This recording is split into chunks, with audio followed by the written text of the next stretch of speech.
et QQ. Allez, on fait comme d'hab, on ne pose pas de questions. Bien sûr, c'est intemporel. Allez, on me parle aujourd'hui d'amour, d'as de bâton. L'as de bâton, clairement, là, avec cette carte, vous avez quelque chose qui est de l'ordre du renouveau, encore. Je pense que ce mois de février, il est dédié au renouveau, hein, décidément.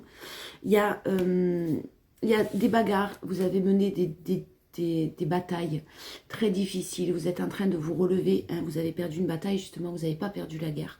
Et il y a quelqu'un qui est en train de, avec beaucoup de passion, avec beaucoup de détermination, un peu un esprit aventurier, hein, qui va venir, je pense, vous reconquérir, qui vraiment va venir vous...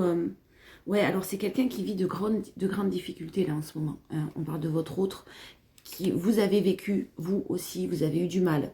Mais vous, vous êtes stabilisé au niveau des énergies. Je sens des énergies et une stabilité émotionnelle beaucoup plus stable, beaucoup plus équilibrée. Par contre, vraiment, votre autre là, c'est quelqu'un qui a de grandes difficultés, hein. Il a quand même du mal à se remettre de certaines choses qui lui arrivent. Alors effectivement, il est motivé, il va se représenter à vous, il souhaite vous reconquérir, mais de son côté, dans sa vie personnelle, il doit vivre des moments très très compliqués. Très compliqué, peut-être même de la malveillance au niveau de l'aspect matériel. Il y a peut-être quelqu'un autour de lui qui essaye de la lui faire à l'envers, qui essaye de récupérer de l'argent, qui essaye de gagner de l'argent sur son dos. Enfin, il y a une manipulation qui est liée au financier quand même. Voilà.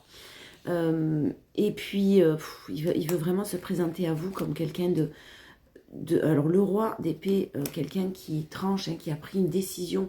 Peut-être qu'il y a eu des va-et-vient dans une relation, dans votre relation. Jusqu'à maintenant, il était plutôt... il savait pas trop, il pouvait pas s'empêcher de venir vous voir, de venir vous trouver, hein. Il y avait une connexion qui était difficile, qui était impossible à couper pour lui. Donc il revenait, mais il revenait sans vraiment être déterminé. Et là, en fait, il se positionne maintenant tel un roi, le roi d'épée. Donc quand même quelqu'un qui est sûr de lui, qui réagit, qui a bien réfléchi, qui a réfléchi avec beaucoup de sagesse, qui reprend sa liberté et qui veut pas la perdre, hein, mais qui est prêt à s'investir. Il y a vraiment un grand changement là. Il n'a pas fini toutes ces difficultés de son côté sont pas finies parce qu'il y a des choses quand même très lourdes, hein, dans sa vie personnelle qui sont en train de se passer à votre autre. Voilà. On parle d'un renouveau, on me confirme le renouveau, hein, on me confirme quelque chose qui va vous apaiser parce que j'ai beaucoup de sagesse, beaucoup de bons raisonnements de la part de votre autre. Donc effectivement, il y a quelque chose qui se libère, il y a de la communication aussi qui reprend après un départ. Peut-être que vous avez fermé des portes, hein, vous avez fermé des portes, mais ça en ouvre des nouvelles. Et peut-être que lui, il est obligé aussi d'en fermer certaines de son côté. Parce que vraiment, je sens des choses lourdes. On parle, non, de vous. Vous avez fermé des portes et on parle d'amour partagé. Vraiment, c'est beau.